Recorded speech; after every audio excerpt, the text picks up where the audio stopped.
Okay, so today the topic is development and quality of life. Um, so I'd like to begin by having you look at and read this cartoon.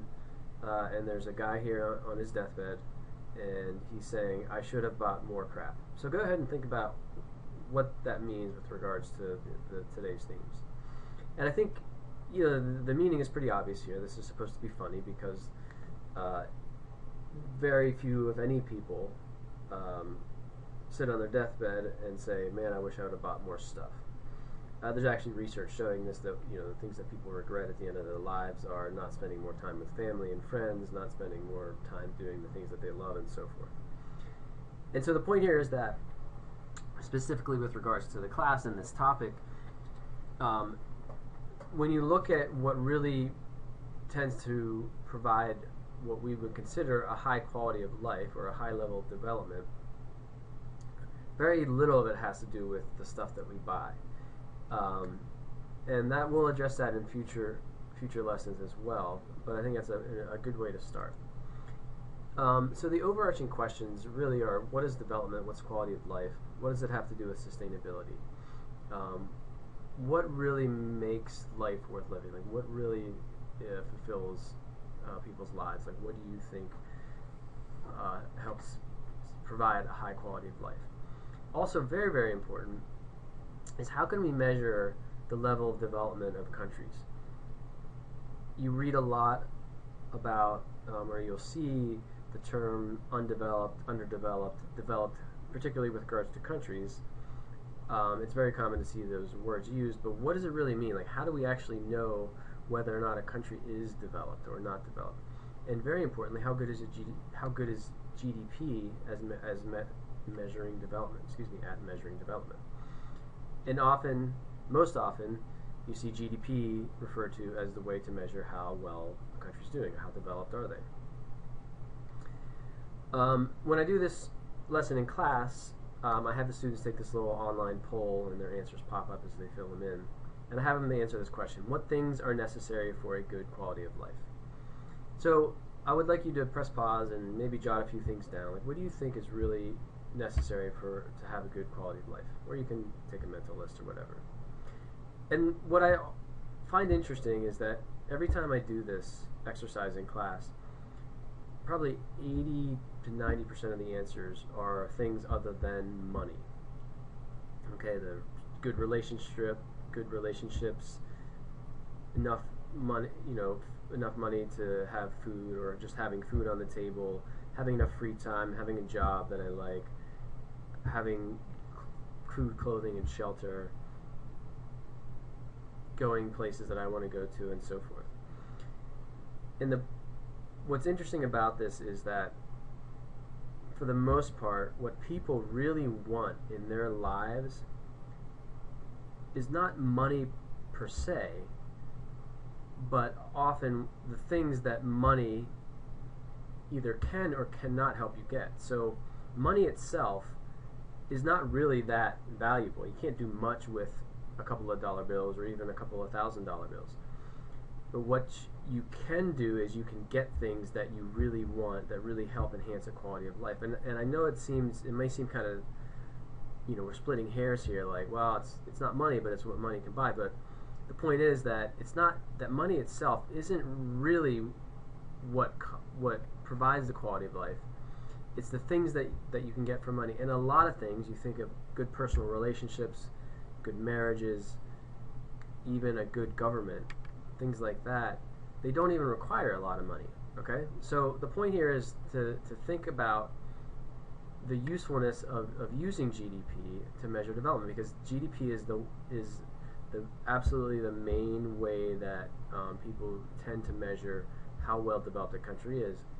And when you boil it down to what people really want, it's not necessarily money, but it's things that oftentimes money can buy, but a lot of things that money might not be able to buy.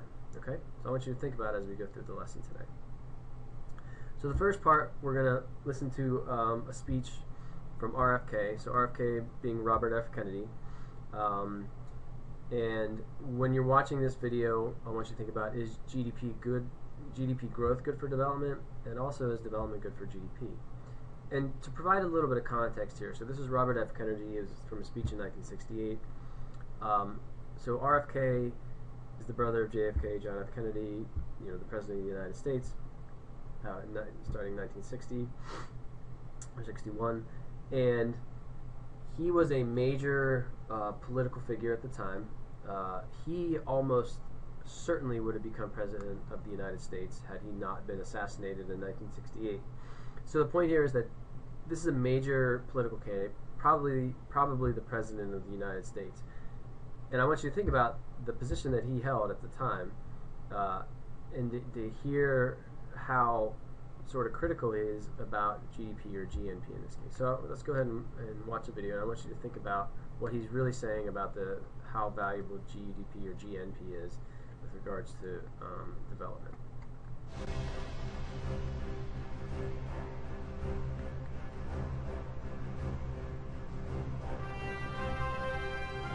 Too much and for too long, we seem to have surrendered personal excellence and community value in the mere accumulation of material things. Our gross national product now is over $800 billion a year.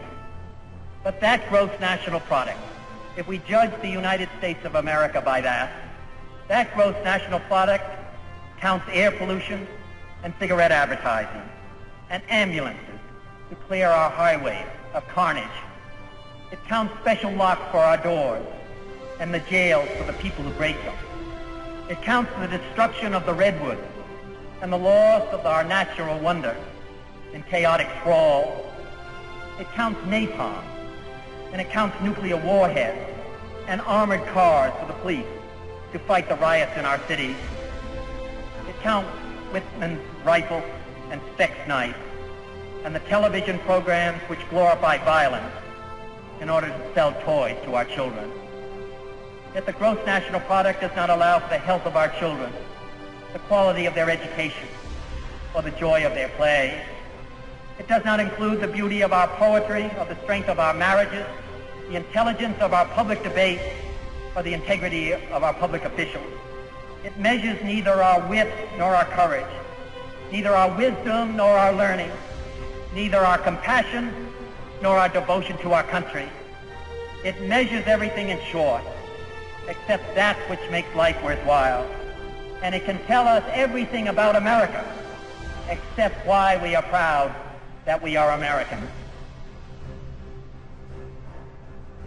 Okay, so that's probably one of my favorite videos on YouTube, to be honest. And so, what is RFK saying about the inadequacies of GDP, or in this case GNP?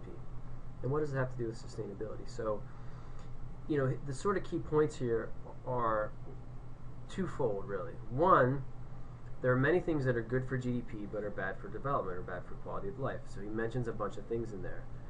So if a car accident happens, the ambulance comes to clean up the carnage, as he says, that counts positively toward GDP. We develop nuclear weapons, napalm, that counts toward GDP. We pay the soldiers, we buy the planes to drop the napalm. That's good for GDP, because any government spending is good for GDP. If you have a neighborhood that becomes unsafe and you have to pay a bunch of police officers there, and you arrest some people and you put them in jail, you build prisons to put them, all of that counts positively toward GDP. And so there are many things that are good for GDP, but they're bad for development. I mean, you'd be hard pressed to find someone that said, "Yeah, the more prisons we have, that means society's doing really well," or we have these cities that's so great, they're so unsafe that we need to have a bunch of police officers. Of course not. That's not a sign of development. But all of those things do contribute positively toward GDP. Okay, and the second thing is that many things that are good for development have little or no direct impact on GDP. Having educated people, having a good quality of our public discourse, having strong families, having clean air, all of these things, none of these things directly count toward GDP. Now, to be clear, a lot of these things can contribute positively toward GDP in a secondary way. So like if you have a bunch of really educated people, your GDP is more likely to be high. But being educated, so just being educated itself does not count positively toward GDP. Now, sure, if you're paying for education, yeah, that counts positively. But to just be educated, to have a highly educated population, that doesn't impact GDP directly. Having good government, okay, that itself doesn't contribute directly to GDP. But again, they're more likely to have a higher GDP if that's the case. But the overall point here is that when you use GDP, there's a risk at using GDP as a way to measure development, which is most often what's done. And two aspects of it are that there are some really bad things that count positively toward GDP, and there are some really good things that don't necessarily account toward GDP directly. Okay, so we'll leave it at that for this one, and then pick up the next one in a minute.